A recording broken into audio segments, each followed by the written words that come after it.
Cancer healer centre, a new beginning. उद्या धनंजय मुंडेंचा राजीनामा, करुणा मुंडेंची फेसबुक पोस्ट। 3/3/2025 को राजीनामा होगा। हैशटैग करुणा धनंजय मुंडे। करुणा मुंडेंच्या पोस्टनं चर्चांना उधाण। अजितदादांनी 2 दिवसांपूर्वीच धनंजय मुंडेंचा राजीनामा घेतलाय। अधिवेशनापूर्वी अजितदादा स्वतः राजीनाम्याची घोषणा करणार। करुणा मुंडेंचा TV9 वर खळबळजनक दावा। धनंजय मुंडेंच्या वरदहस्तानेच सगळं चाललं होतं। मुंडेंचा राजीनामा झालाच पाहिजे, नाही झाल्यास त्यांना बडतर्फ करा, अंजली दमानी यांची मागणी। वाल्मिक कराड कैदेमध्ये असलेल्या बीड कारागृहातील सीसीटीव्ही बंद, जेलमधील महत्वाच्या ठिकाणांचे आणि बराकमधील कॅमेरे बंद, कारागृह अधीक्षकांच्या एका पत्रातून समोर। धाक न राहिल्यास कोणतीही कंपनी खंडणी देणार नाही, जो आडवा येईल त्याला आडवा करा। वाल्मिक कराडच्या सुदर्शन घुलेल्या सूचना, सीआयडीच्या आरोपपत्रामध्ये स्पष्ट उल्लेख।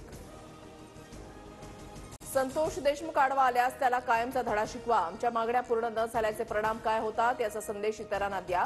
सुदर्शन घुलेनं वाल्मिक कराडचा निरोप सर्व साथीदारांना दिला, दोषारोपपत्रामध्ये माहिती। वाल्मिक कराड हाच देशमुख यांच्या हत्येचा मुख्य सूत्रधार, आरोपपत्रामध्ये स्पष्ट उल्लेख। मारहाणीचा पुरावा असणारा व्हिडिओ ही सीआयडीच्या हाती। संतोष देशमुख हत्या प्रकरणी 12 मार्चला सुनावणी, हत्या आणि खंडणी प्रकरणी एकत्रित सुनावणी होणार। विशेष सरकारी वकील म्हणून अॅडव्होकेट उज्ज्वल निकम खटला लढणार। 5 गोपनीय साक्षीदारांमुळे आरोपी वाल्मिक कराडच्या अडचणी वाढल्या, कराडचे 3 आयफोनही बीड पोलिसांकडून जप्त।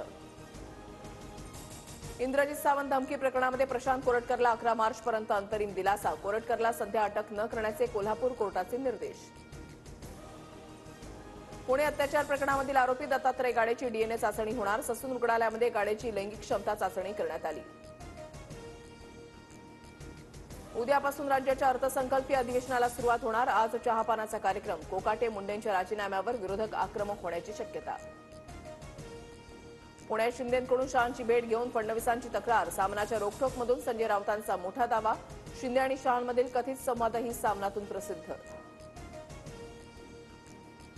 उद्धव ठाकरे दिल्ली दौऱ्यावर जाणार असल्याची माहिती, अधिवेशनामध्ये अभ्यासपूर्ण मुद्दे मांडण्याचे ठाकरेंचे खासदारांना आदेश।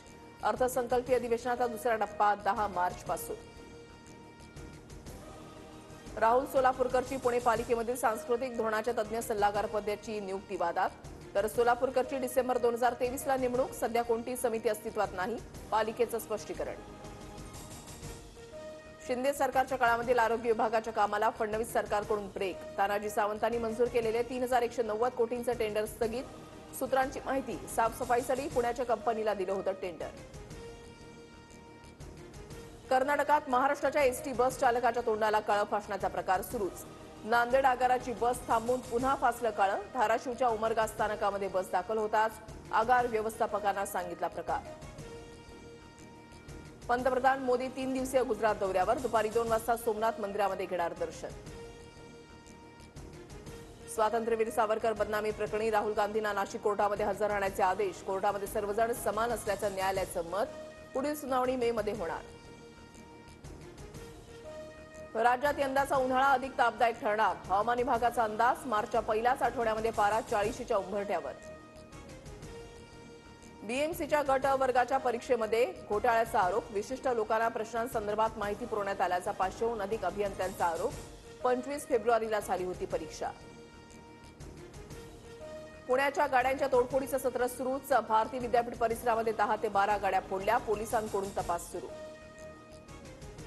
चॅम्पियन्स ट्रॉफीमध्ये आज भारत विरुद्ध न्यूझीलंड यांच्या शेवटचा लीग सामना, भारताचा सेमीफायनलमध्ये कोणाशी मुकाबला आज ठरणार।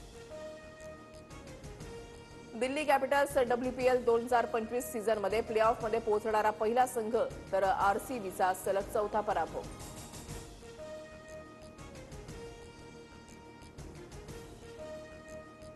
Cancer healer centre, a new beginning.